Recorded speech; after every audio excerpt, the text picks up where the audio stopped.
Hello and welcome back to Nature Friendly Farming podcast, where we're sitting and talking about farming with those who are doing it on the ground.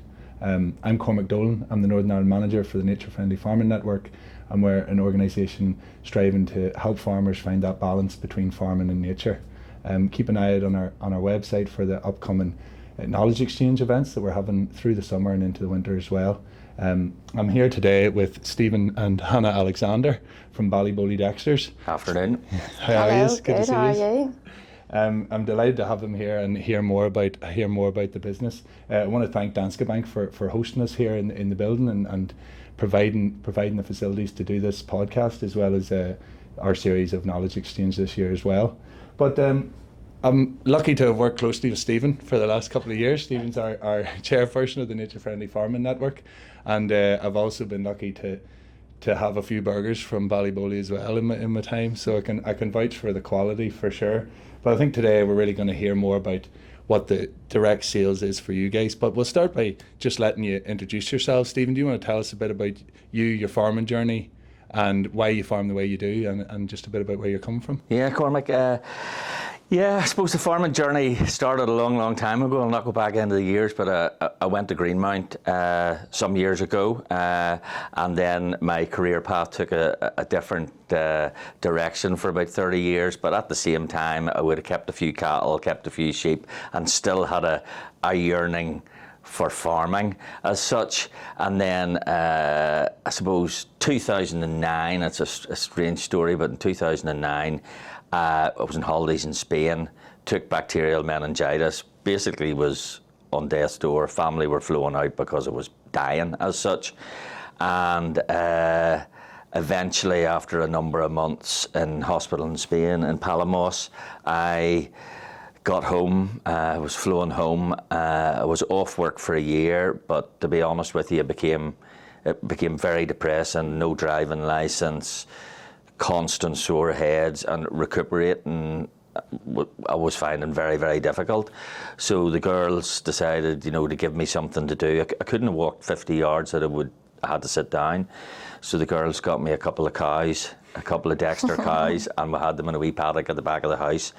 And I went out, saw the cows, felt that I was actually doing something and it was worthwhile, and it became a bit of a recuperation for me as such. And anybody who's got cows or gets involved in them, 2 became 4, became 8, became 16, and we're sitting there now at about 140 Dexters, mainly Dexters, but we have some black Galloways and some belted Galloways as well. So yeah, once I retired, we sort of stepped up the operation, and it's just evolved from there, Cormac. Oh, fantastic! Eh? What a way to get a rest. To start farming. And Hannah, I believe you're fully involved too in every aspect of the business. So right from 2009, the whole family's been involved, and I qualified as a dietitian about 11 years ago and have been working at that full time and the farming alongside it in my spare time. Yeah, full time both. Yeah, definitely. How do you finding the balance between the two? It's not too bad. You couldn't count up the hours that you do on the farming and selling the meat and trying to keep everything going, but like any farmer, it's a way of life, so you enjoy it at the same time. So. And it's full family involvement between all of you? Yeah. Everyone's involved now. My brother and sister, we all have full-time employment as well, but between us all, everybody digs in. Oh, wow, yeah. And how do you find that? Does everything run smoothly? Is there fallouts, or do you think it's all? Oh yes, there's fallouts.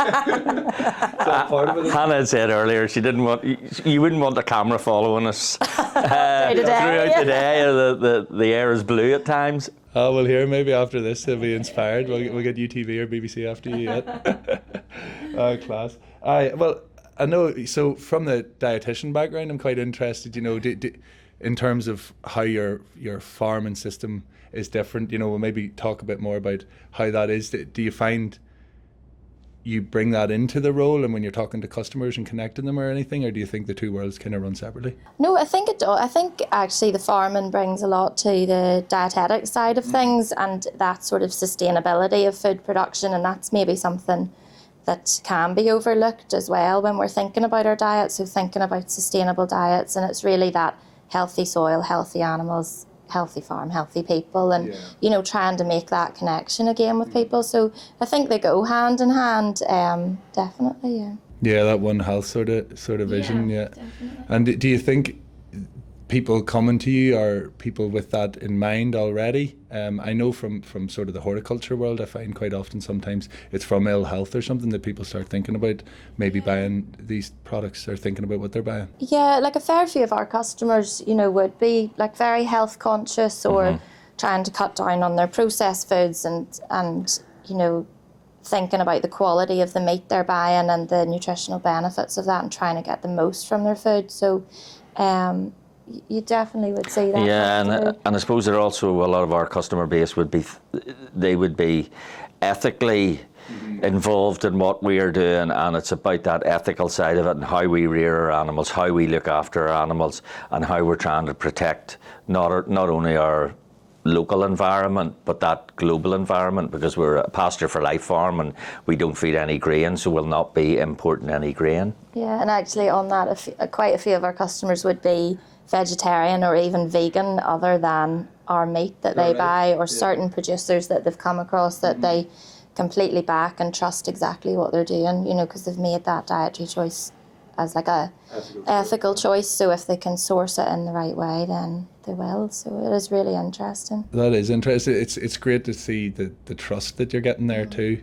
You know, they're obviously seeing your story and they're fully connected with it then and seeing how it's different. So I guess you run the marketing side, Hannah. So how do you build that relationship? How do you get someone who's chosen ethically to not have any animal products in their diet, but then they're happy with your? Seems crazy. I think a lot of that does come from the social media and sort of those like daily, if we can, sort of updates of what's going on the farm, what we're doing, and you know, adding that extra value to the beef, and then you know, the connection, because they're coming directly to us to pick up their beef, they meet us, and you do you know, you build up a relationship. There's lots of our customers who would be coming and they would stand and chat for a good while with us, and that's really important. They're kind of connecting with their food, and you certainly build up that trust with them. And then I suppose the certifications as well, like the Pasture for Life certification's huge. That you know, the audit process is pretty intense. Very intensive. It's a full day every year, and they visit your farm, and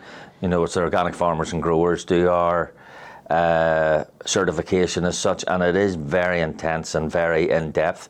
But then that gives your customer base that assurity that you are doing the right thing and they are getting what you say they're getting, because the you know integrity and that provenance of the product is utmost to us. Yeah, and when people buy the meat, then we give them they can see the pedigree number of the Dexter that's that they're eating. You can see the pedigree certificate if they want, and that has our address and everything where it was registered to.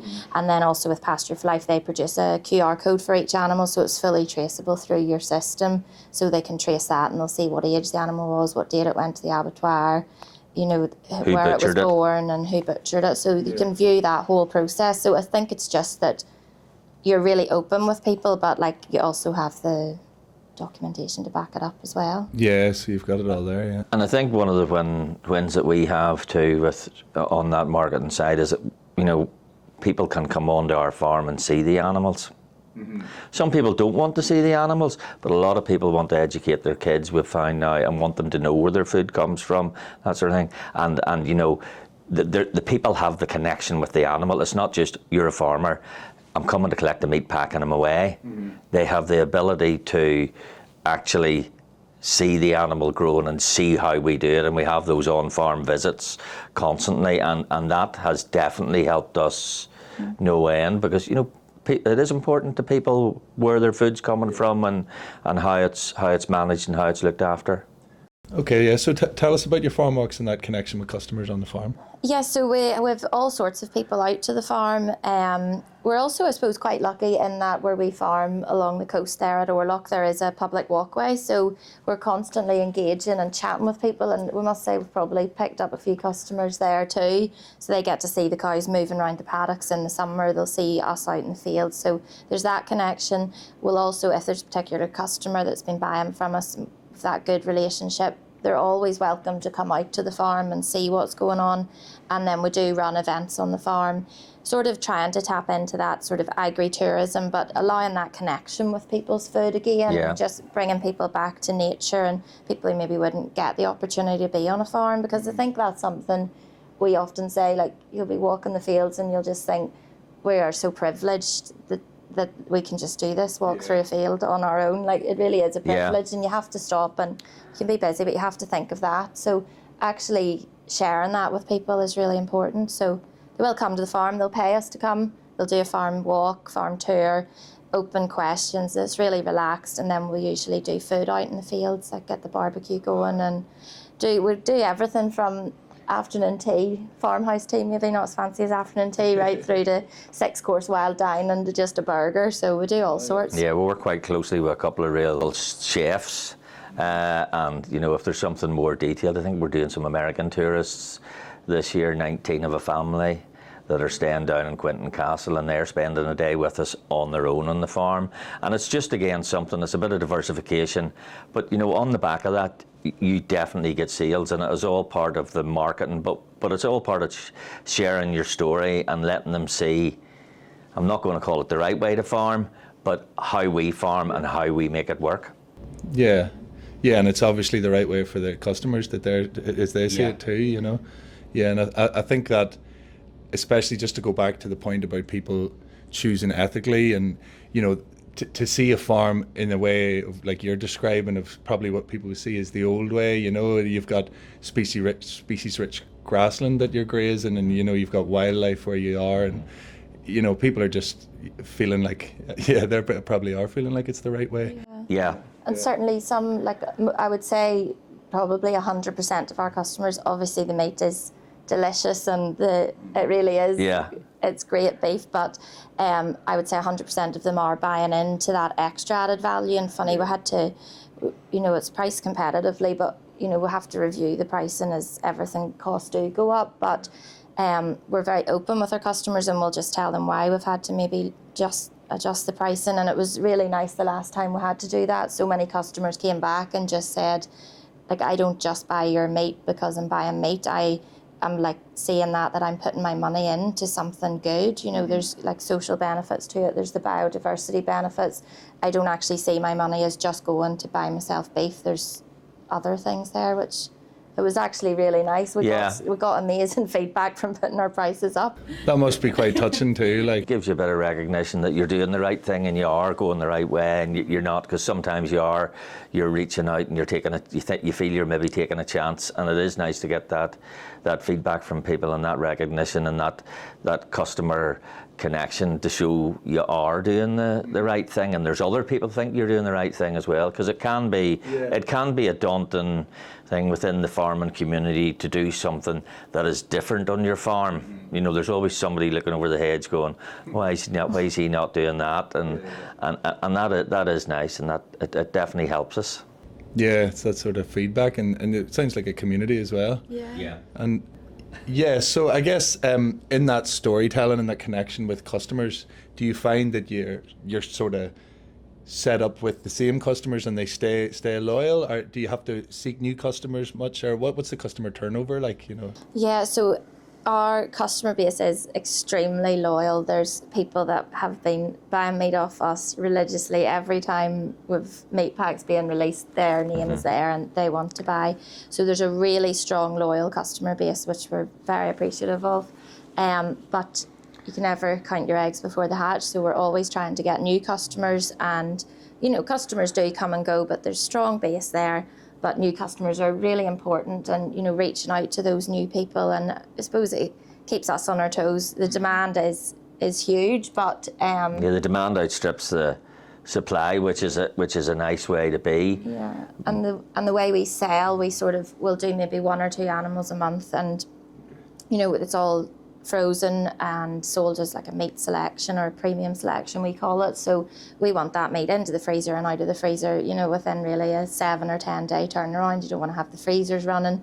We don't keep any stock held, so it's all goes. So, you know, we want that quick turnaround, and you know, that's how it's traceable, that, you know, you sell one batch, it's gone, then you move on to the next. So and again, it's really important. Yeah, and that cuts down on our overheads too. When you aren't running freezers, it means that there isn't people coming to the farm all the time to collect the meat. Hannah gives them slots to come, and they'll come to the farm. We don't do any deliveries unless there's somebody specifically who is struggling or can't get out of the house or whatever. People want, actually, during COVID there, whenever people, we kept selling. We thought we were going to have to stop, but we didn't. And we said, look, we will do a meat drop-off with you. There wasn't one customer took up on it. Everybody wanted to get out. An excuse to get out of the house, wasn't it? Yeah. Yeah, well, exactly. Social drive. Yeah. But that does tell a story, doesn't it? They want to come and see it, and it's part of that connection with your farm itself. Yeah. Like, it's not just the product. And at one stage we have looked into sort of meal delivery, but it was the logistics of it is difficult. But then we actually kind of came across this and we're like, oh, we need to be doing meal delivery, we need to be doing this. We just thought this was something we needed to add.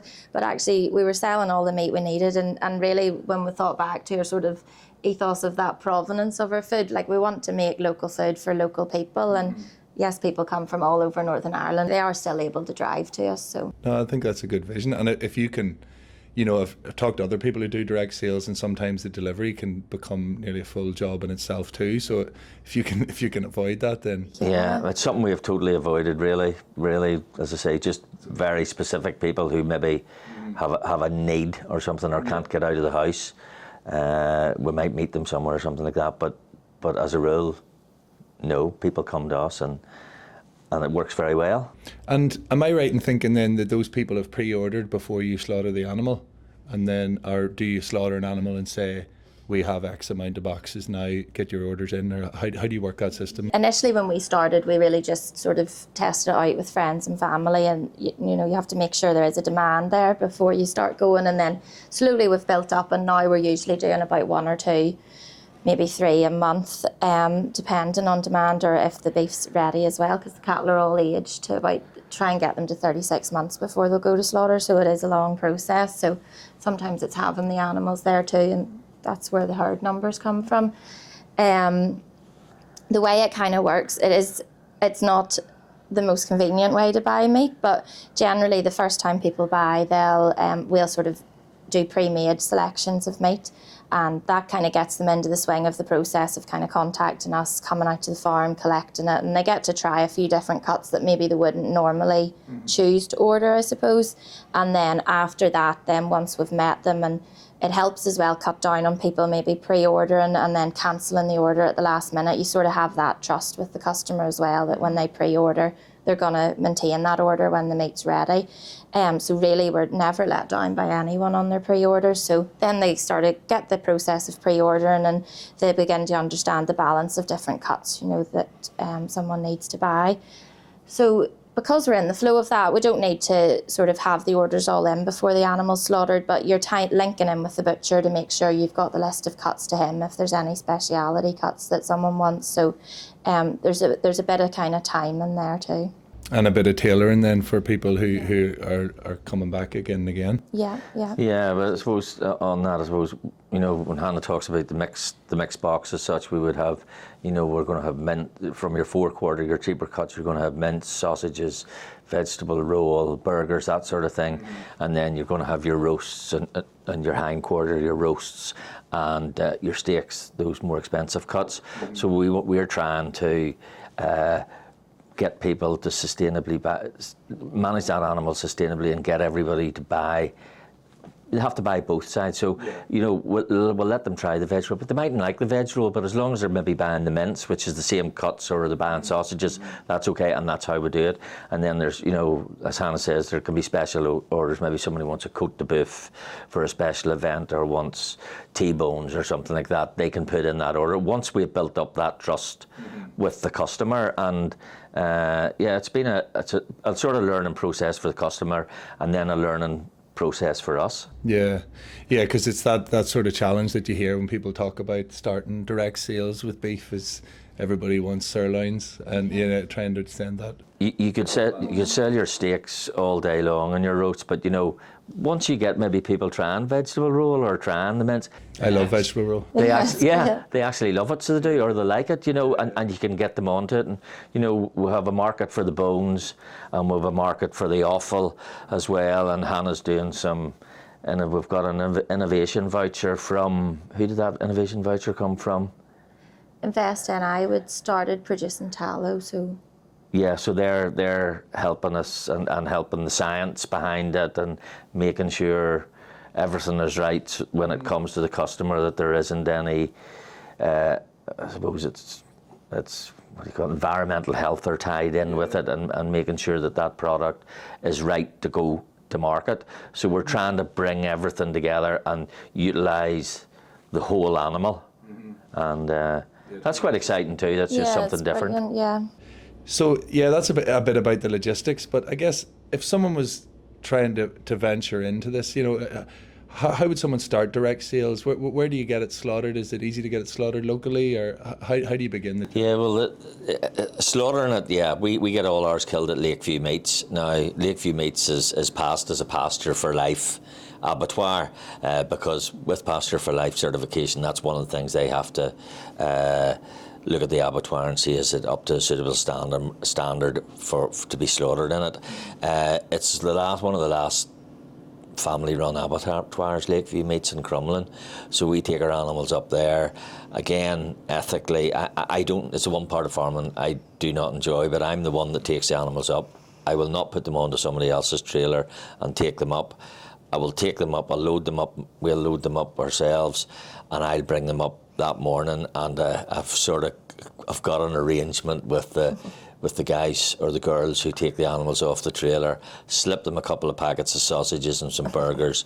It's straight onto the chute, and it's killed straight away. Less stress in me, and less stress in the animal. When you've looked after an animal for 36 months, you don't want it getting stressed, and they don't. It's maybe not a nice way to talk about things, but they don't bleed out properly if the animal has adrenaline run through it. So that's something that's very important to us, that it's straight, it's quick, and it's gone, and it's clinical. But yeah, you can use your local abattoir. It's just, that's the one. Lakeview Meats is who we would use. That's to be honest with you, it works for us, but that's probably the least of your worries whenever you're sort of thinking about, are you going to take up, meat sales? That's the easy bit, isn't it? Really, Hannah? What would you think? Yeah. Then the next things are really sorting out all your own environmental health, complying with all those regulations, and then finding yourself a really good, reliable butcher. We're very lucky with our butcher at the moment. He's fantastic. And he really works with you, so we're very appreciative of that. And environmental health, get on brilliantly with them. Just make them your friend from the very start. That's what we did, and they will guide you and tell you absolutely everything that you need to do. And you wouldn't want to do it any other way. It has to be done right. We wouldn't want to cut any corners, but they really keep us right. And as the different sort of business avenues have grown, like the cooking hot food, we've gone to environmental health, told them what we're planning to do, and they keep us right with what we need to do there. And obviously keeping your own training up to date, your food hygiene, and any additional sort of training courses you need to do. So those are two big bits then, really. But you find that they're a supportive or outfit to work with. They're not trying to trip you up. No, it's not. Yeah, nobody's there. Yeah, it's an intense. When you get your review of your scores on the doors, it is, you're quizzed on every aspect. You need to know your stuff, but they're not there to trip you up. And I suppose if something's wrong and it's not major, you can always fix that and correct it. The labelling would be one of the sort of big hurdles. Complying with all the meat labelling regulations is tricky, but yeah, you get there. There's loads of guidance on everything. So yeah, and the environmental health, we found it was best, don't go and get yourself a meat store or get yourself a freezer first. Go to environmental health and say, what do we need? This is what our plan is. This is what we want to do. Let them tell you, so then you're not tripping. They're not coming to you thinking, what has he done wrong? they've actually told you what to do, so you're just complying with it, and then it's really they're coming down and checking off looking at your checklist. But that would be one of the first things that I would do. And then as far as, you need to know where your market is, Hannah, don't we? Yeah, so definitely sort of your market research, and that comes back to where the first couple was just friends and family and sort of testing the water, and probably before we decided, actually, I suppose that feeds into the reason that we started direct selling was, we probably have been direct selling for, it might be 10 years 10 or years over now. 10 years, but we kind of sat down and I don't know what the herd was at, maybe 40 or 50 at that stage, and we were putting animals into meat schemes and... Yeah, we had a market for our animals and meat schemes, and it's easy enough to get rid of the animals, but then some of those schemes drop off, or people then, you were becoming to these people telling you how much your meat was worth. So we sat down as a family, we have like a board, what we call a board meeting, is not really much, round the table, attacking each other. And we sat there and we discussed it, and we thought, what are we going to do? Are we going to scale back and just do, because we supply pedigree cattle, with 8 cattle there, heifers went to Garrison a few weeks ago, and so we do produce a good animal that people are interested in buying. But we sat down and went, what are we going to do? Are we just going to continue showing and do a few for friends and family? Or we had an inkling that there would be a market there. And then we just followed our senses and we went, you know what, we're going to dictate how much we're going to be selling our animal for. We're going to dictate who it is. Cut that middleman out completely, because they really try to cut you at every corner. Everybody's trying to get their slice of beef as such, so we very much control who we sell it to, when we sell it, and our price, which is the important thing, because it has to pay. It has to pay. And I guess with the system you do have that more security in terms of people are coming back, and as you say, when you did have to justify a price raise, you have that connection. Yeah, when you're at the demand of the sort of selling into a global, especially if you're trying to go above and beyond in terms of your wildlife conservation and your protection of the natural environment around you, it's a story people will pay for and want to see and be connected to. So yeah, people are buying into your story, and as Hannah said earlier on there, it's very much about that. It's very much about people actually, they like your product, and you have to produce a good product. But there is that environmental impact that your farm is having on the ground. They are buying into that, and that's all part of the story, and that's all part of it's part of the marketing. But it's not just purely marketing about, we are passionate about it. We love working alongside nature, and we love farming alongside nature, and I would have no notion to have a load of cows standing in a field of ryegrass and watching them every day put on weight. That's not what farming's about for me. Farming and the family, it's not what about, it's about going down onto your farm, seeing, there was one day we were there last year, I'm a great one for birds of prey, and within half an hour we had a buzzard feeding on a cleaning from a cow that had just calved. We had a kestrel hovering, and we had a sparrowhawk that took a linnet. So, whenever you see the top of the food chain there, the very bottom of the food chain must be working well. And that gives me and gives us all a real buzz. And then you're able to tell that story to people, and you're able to photograph it, and I just think it's great. That gives me a real buzz and a real bit it gets you out of bed in the morning. It's just in the summertime. Yeah, well, that's kind of answered what I was going to ask next. I was interested in that. So, what makes you tick? What drives your ethos? Like in terms of, you started with you told the story of having a couple of cows in the back field and finding that drive. So, would you say it is seeing that whole system working within an ecosystem that keeps you motivated and gives you the job satisfaction that you get? Yeah, very much. Now, it is a business. Firstly, our Lorraine, my wife, she keeps real tight tabs on what we spend and how we spend it, and she looks after the accounts, which is it is farmers have so many jobs and they have to wear so many hats, but she looks after that, and if it wasn't paying its way, it wouldn't be happening. We're not doing it for nothing. We have to make money at it. But on the back of that, seeing, you know, how we're protecting the environment, enhancing the environment, we're helping towards nature recovery. And you know, I've got a young granddaughter now, Harriet, and she's only 1. And, you know, I want there to be something there for her. And culturally as well, you know this, Cormac, I'm very, very, I really want to hold that cultural identity of Irish family farms.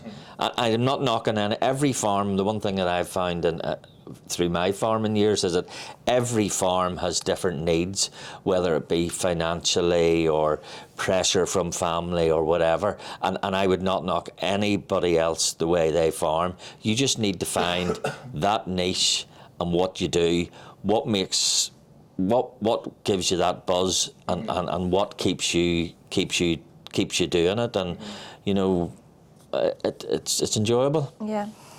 Yeah, well, that's great to hear that, you know, because there is obviously plenty of struggles and pressures on farmers in society, and we'll maybe avoid them today because it's so nice to just hear the positive driving forces of it, you know. I guess to go back to keep a focus on the direct sales and people who are interested in that and setting up. I think you've probably answered it a wee bit, but when you're competing with such a world of convenience, and people are so, you know, you can get anything at the click of a button on your phone, or, you know, you can go and just get something very handy. How do you find that? Do you try and, you've got a very different system. Do you just accept that you're different and sell that from the story?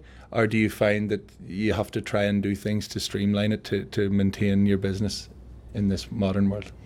Yeah, I think there is a place for convenience, probably with our sort of USPs, the pasture for life, the pedigree, the traceability, all the environmental, everything we've talked about, that just trumps convenience for so many consumers. So that's the one thing. You need to be going out and know your USP, know what you're doing is different to attract those customers in. Our customers, I couldn't be as organised as they are, getting their orders in, knowing what they want for the next month. I suppose they get into a routine of meals and things that they want to eat. They're absolutely amazing. They'll pick their order up and their next order will be in the next day. Most of them, they're so organised. So you get into that flow of the system, and definitely that sort of, the first time people buy, it's slightly different to them when you're a returning customer. It just eases people in, definitely. So I think that all the benefits just trump that convenience for so many people. And, you know, it's a bit of an experience coming and collecting your meat, and so yeah, I think that just trumps it all. Yeah, I would say you're right, Hannah. It's convenience. They don't come to us for convenience, although it is fairly convenient. They can come at if we set up a slot at night time, people coming between 6:30 and 7:30. They can call in on their way home from work or that sort of thing. So we do try to make it as convenient as possible. But yeah, our customers are maybe a different customer base than somebody who's maybe wanting to go into the supermarket and just go, oh, there's a steak for X amount, I'll have that and take it away, and not really think about anything, the story behind it or anything like that. They aren't really our customer. And once they eat Ballyboley beef, they genuinely do say, I couldn't eat. We didn't have anything for a couple of months, and they were all devastated. You know, they were like, I tried it, it's not the same. So once they taste it, then you've got them hooked. And I suppose one of the other things is, you know, to give people that, we're not talking about, but with that confidence in our product. We do enter all those food awards. You know, we won some awards with Blasna Erin last year, which is the Irish Food and Drink Awards, and then what's the Great Taste? The Great Taste Awards with Meat Away there again. Last month was taken down to go to England to be tested, so it's nice to get that recognition, and as well as the Pasture for Life certification, you know, that recognition from other bodies gives your customers that confidence. I want to ask a bit more about your farming system and how it differs. You know, we've talked about the great biodiversity, but let's get into a bit about the nuts and bolts of how you make your farm work and how you get the production that you need in line with natural systems. Yes, I suppose again that's something that's very interesting to us, and we've evolved. Really, I suppose we're called people would call us a regenerative farm, but we were sort of doing regenerative farming before the even name come up. And I suppose the reason why that was because we didn't use fertiliser or inputs, because we're on the Grey Abbey side, we're on an ASSI, on the side of an ASSI, and also on the North Down side we're actually on an ASSI as well. So we have to be very careful about our water quality and what we're doing. We don't use any fertiliser, pesticides or herbicides on the farm, because again we're trying to work in tandem with nature. We have multi-species swards and native grasses, so we're using those multi-species swards in the legumes to draw down the nitrogen and take it out of the air, rather than purchasing a nitrogen-based fertiliser and such, and it's held us in good stead, and it's made our food system a lot more resilient, because those costs, the fertiliser price going up, doesn't affect us at all, because we don't utilise it. The diesel price does, because we do a little bit of tractor work, not a lot of tractor work. We try to keep, compaction would be one of the things we'd be very worried about in the farm, so we try to do as little tractor work as we can, but we do make our own haylage and our own silage from the multi-species sward. It is very good. Last year, our first cut, we got 10 bales to the acre, which some people weren't getting using fertiliser. But on saying that, our cows this winter's been a terrible winter for us.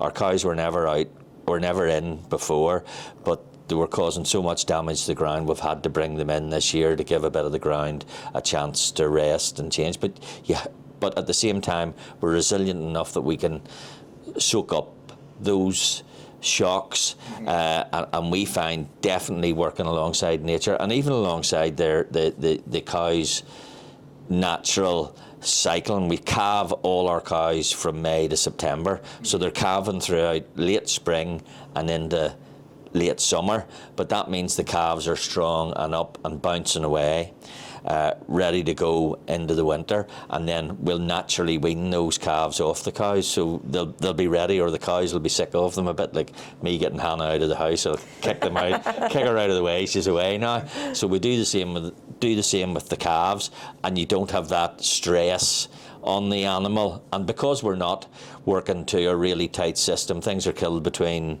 30 and 36 months. They're a bit slower maturing and that sort of thing, it works very well with us, and we have live weight gains in the summertime. We weigh all our cattle throughout the summer, the bullocks all throughout the summer. Some of those cattle are putting on 1.5 kilos a day. People wouldn't believe you, but on the multi-species swards they're putting on 1.5 kilos a day.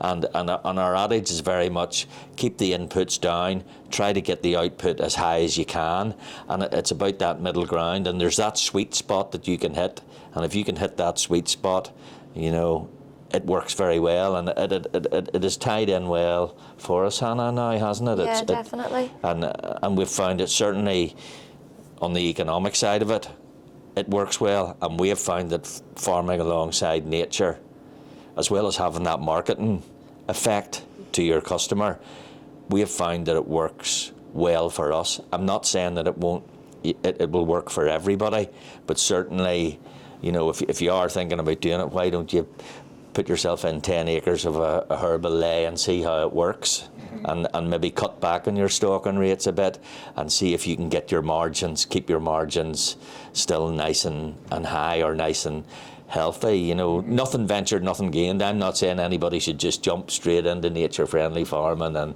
what we are doing, but you could take wee bits and pieces, and there's never a farm that I go to that I don't, no matter what sort of farm it is, that you don't learn something. Yeah, I think that's a perfect line to sort of wrap up on, and that's really what we're doing in our work with the Nature Friendly Farming Network, opening up to everybody. Anybody can do something, and anybody can dip their toes, and farmers like yourselves are here willing to talk to people, and I just want to thank you both for giving us more detail about the farming system. It was great to hear it. Thank you very much. Get to hear it in detail, and thanks again to Danske Bank for hosting us here, and keep an eye out on our social media and our website for coming down and hearing more about what nature friendly farmers are doing on the ground.